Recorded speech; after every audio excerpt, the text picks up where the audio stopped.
Grant's on the road. He was at ATA and he's working in Michigan today. But this week, we're going to share 2 properties that Grant visited earlier this fall and the habitat improvement and hunting plans he created with those landowners. And all of a sudden now, I will get grasses and forbs that you haven't seen in 100 years in here. Where do deer want to be? I mean, they're going to be here. And that way, they may not get here till dark, but they're moving through your property in daylight hours. We need a fall cover crop, and that's where we're really going to gain ground. Really a simple plan. Now, simple does not mean it's a light workload. I have laid out a ton of work. These 2 properties are in different states and habitat types, but they both offer great hunting strategies and management lessons. Many of our longtime viewers know that the Proving Grounds is where we work and hunt. They're here in the Ozark Mountains, and the habitat type is primarily hardwoods and the terrain is steep and rocky. We named it the Proving Grounds because we believe if the management techniques and hunting strategies can work here, they can work anywhere. During the past 17 years, Grant and the Growing Deer team have worked hard to increase not only the quality, but the quantity of the resources, food and cover. We've improved both our food plot and native habitat techniques, and the deer and turkey have increased in number and quality. The Growing Deer team enjoys working with other hunters to improve the habitat and hunting opportunities on the properties they hunt. Recently, Grant and Clay traveled to northern Michigan to assist landowner Mark and his wife Sharon with their 170-acre farm. Reviewing an onX map of Mark's property, there were some open areas that were likely used for agriculture, but much of Mark's property was covered with hardwood timber. The forest around you, and I suspect yours too, just because this was, predates you all how the forest was managed, has really been mismanaged in this area. It's been horribly high graded. Very few really good straight trees or gnarly. They've taken the best and left the rest. And what we want to do to improve it for wildlife and forest quality is reverse that trend. We're going to terminate the lower quality trees, allow a bit more sun to the better quality trees, and get some forbs on the ground also. And there's not a lot of really like deep, dark canyons or steepness to the property. But boy, when I look at like this area right in here, we don't have a lot of diversity. Correct. Deer, turkey are edge animals. You probably hunt by edges, a field's coming here, a creek's coming in here. I use food plots even when just facetiously, I'm not saying we're good, but we put a food plot right here. Well, even if deer aren't coming to food plots, now they're going around the edge of that. We now have a bottleneck. Oh, sure. We've developed a bottleneck. Hunting contiguous blocks of hardwood timber can be difficult, especially when trying to get a shot opportunity or pattern deer, as they will often move willy-nilly through the timber. The best hunting opportunities and most attractive habitat types for deer and turkey are when there's food, water, and cover in close proximity. Attractive properties have food cover water, food cover water, food cover water throughout the entire property. People tend to be impatient these days. Maybe social media did that, so I want to make sure people understand that habitat work takes time. It doesn't happen overnight. So yeah, we started to figure out pretty quickly that this is it's a marathon, not a sprint. Yes. So we're getting used to it. Their primary objective was to see and encounter older bucks. Grant discussed how management of the age structure could help them achieve their goal.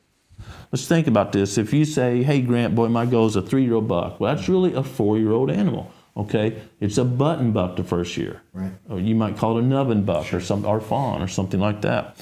And so you've got minimal investment in that. People always get so mad, oh my gosh, my buddy come home with me and he shot a button buck. Well, that's a minimal investment of 6 months. You have minimum invested in that critter.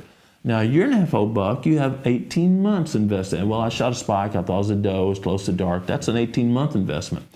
That 2-year-old, that's an 8 or 10 point that's cooking with gas. Maybe it's 110, 120-inch deer. Okay, now you've got 2.5 years invested. That's a long time for any of us, 2.5 years. Sure. Right? Invested in that animal. And if your goal is 3.5, that's the most costly deer to make a mistake on, because you're only 1 year away from your goal. The button buck, you only got 6 months in it. So it's reverse of what people think, a lot of people tend to think. To reach their objective, Grant knew it was best to tour the property and lay eyes on it. But what we're do is we're take this along with us and we're mark some stuff, and then at the end of the day we're huddle back here wherever it's comfortable for you all, and a lot of that will change. Okay. So anyway. Sounds good. All right, We so- understand flexibility. Yeah. I'm gonna put some boots on. They all got bundled up and hit the woods.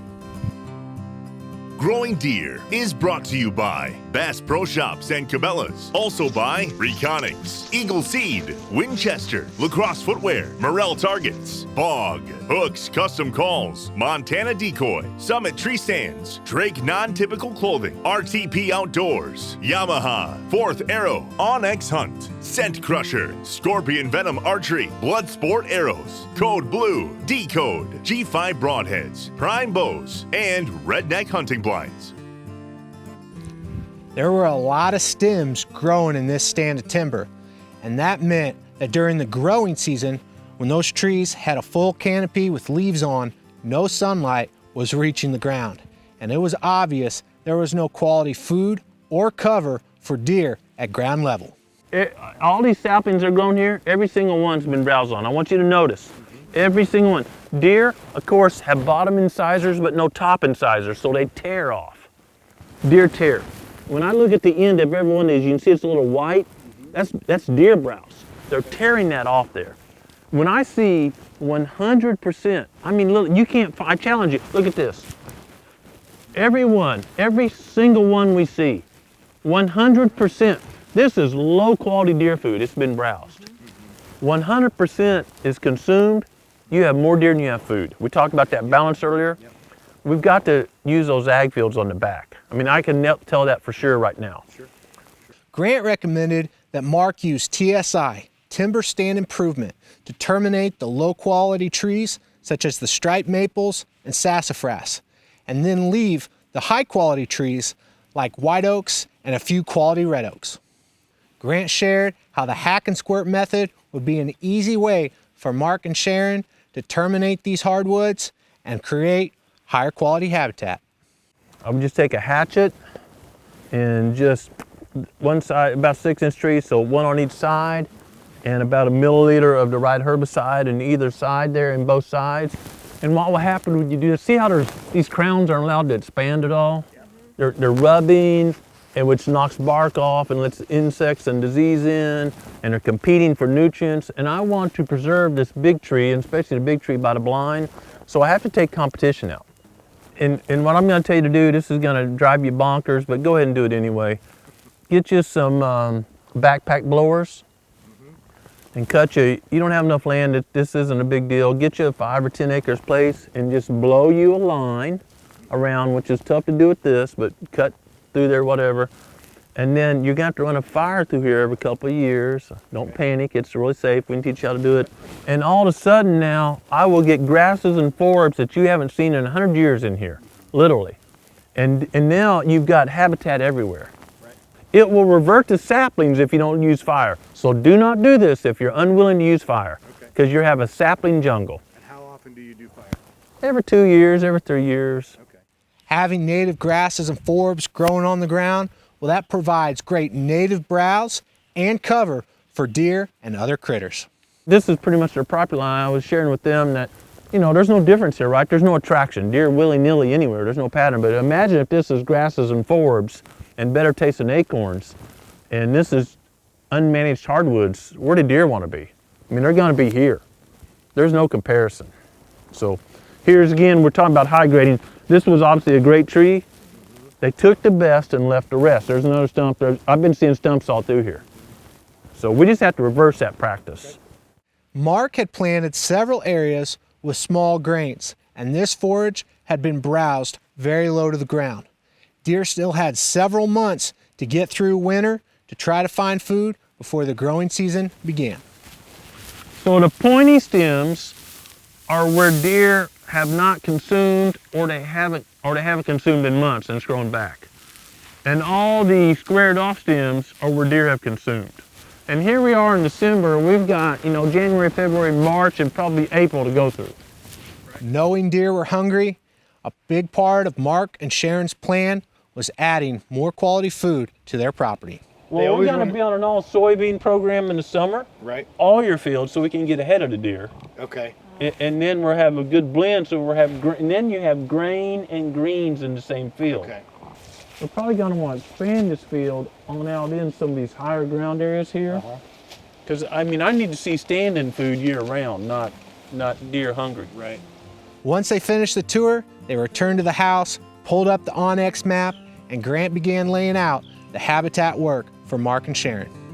That's 3.9 acres right there. 4.5, 5 acres there. Creating a food plot that's something like, we're gonna bottleneck this down for another little pinch point right in here. They're coming in here, they're bottlenecking here. Travel corridors coming through here. So now we're more towards that food cover, food cover, food cover. Historically, deer had been very difficult to pattern on this property, especially when there was a large acorn crop. However, by improving the habitat and creating quality food plots with hunting in mind, Grant was able to create bottlenecks and travel corridors, which will make this an incredible hunting property even during the years there's acorns. We're sending you this map. We won't get it fine-tuned tonight. Sure, understood. But we'll get this, then you can get that to the logger. Okay, And there's coordinates on here, so he knows exactly okay, where you to can go. get right to where he's got Yeah, to be. yeah, Okay, yeah, terrific. yeah. Your plan is relatively simple, but there's a lot of work to it. With this plan, there's a mosaic of food and cover throughout the entire property. And this is much more productive and allows deer to express more of their potential. This gives Mark and Sharon more hunting options and makes it easier for finding and patterning those older bucks. All right. It's been a great day. Thank you for the It's a opportunity. pleasure meeting you. Appreciate you coming I out. enjoyed your company. Yeah, it was very very pleasant. We look forward to hearing updates from Mark and Sharon, and I suspect they'll be sharing many great hunts and memories on their property. Grant also traveled to Oklahoma earlier this fall to assist landowner Mr. Rogers. David's property is located southeast of Oklahoma City. It's hilly, mostly covered with oaks, and the soil is extremely sandy. As it is, it's not great habitat for deer. After talking with David, Grant learned his primary goal was to improve the native habitat and to harvest older and larger deer. You've got, it's got quite a bit of topography, so thermals and whatnot are going to be an issue. Obviously got water. There's no big food sources here. I'm great on this size property, especially with this border, to have my food centrally located. I don't want to put all the food right here because within a few hundred yards they're on a neighbor's property. Right. But in here, and then let them go back out in bed, come in, go back out in bed, come in, go back out in bed, come in. And that way, they may not get here till dark, but they're moving through your property in daylight hours. So we got to be careful how we strategically design where food cover water is on this. Obviously water's over here, but on this property. Based on the conversations and looking at the onX map, we believed David's property had a lot of potential. So what I need to do first then, is just hop in a buggy, walk, I don't care what we do. And let's just see the majority of these trails and roads. There's a lot through here. Any questions from y'all before we get started? No, let's go. Every smilax is browsed. It's highly erodible. The timber's been high graded. There's been oil activity on here, I think probably for decades. But there's a lot of deer. So our first project is obviously here and bigger areas that we've toured.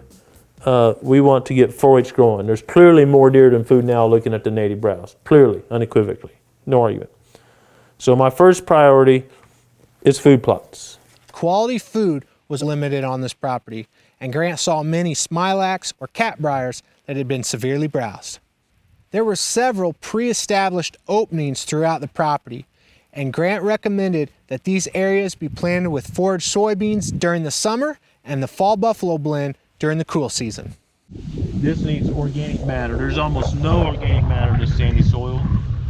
We have to have organic matter to hold water, which is going to be, Oklahoma summers is going to be a big thing. So what we want to do is spray this next spring as soon as your air temperature is getting 60 degrees or so.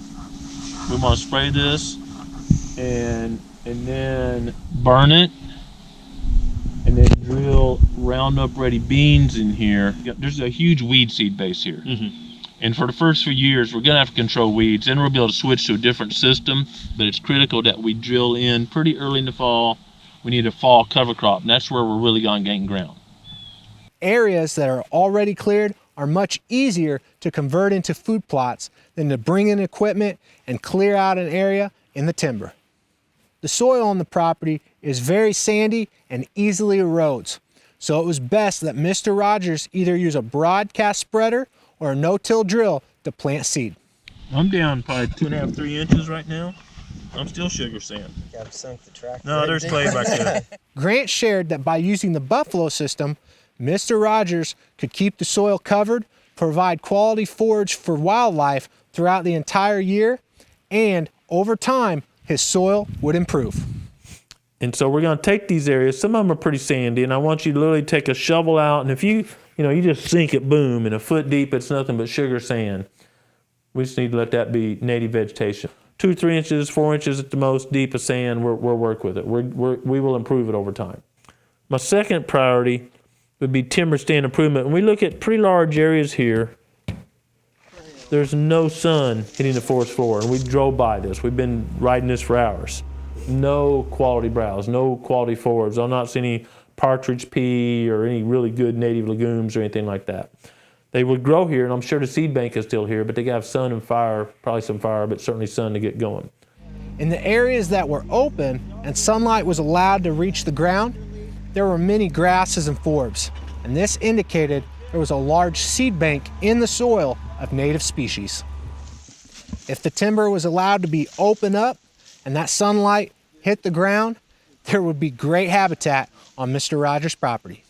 Grant recommended that Mr. Rogers use TSI to open up his timber, allow sunlight to hit the ground, and there would be a flush of native grasses and forbs, creating great food and cover for wildlife.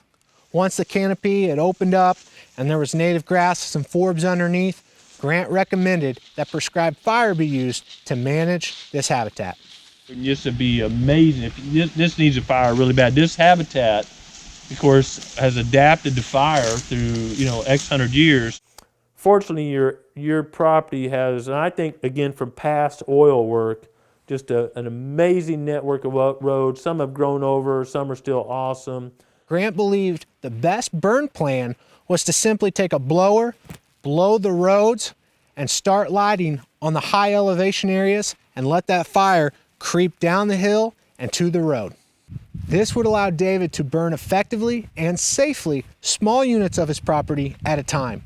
And by doing this, he would promote a mosaic of habitat of native grasses and forbs.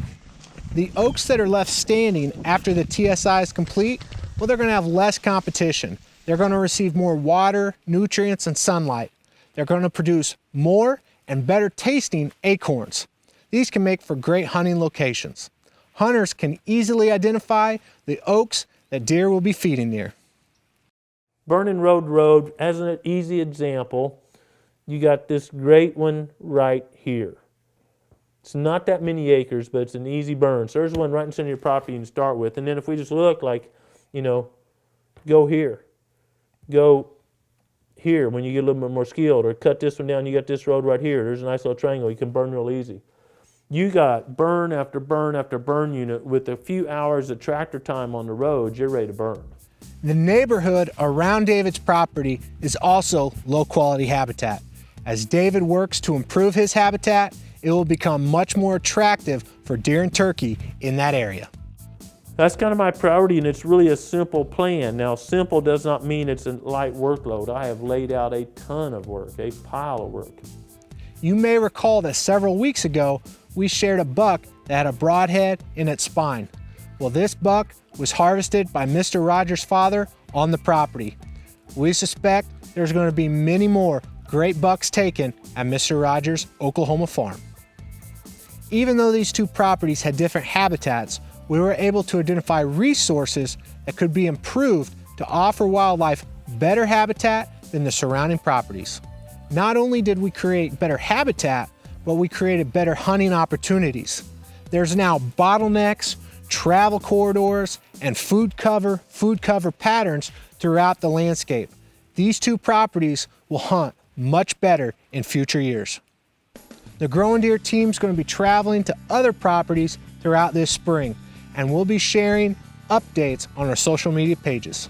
If you enjoy learning about habitat improvement projects or want to improve the hunting opportunities where you hunt, please subscribe to the Growing Deer channel.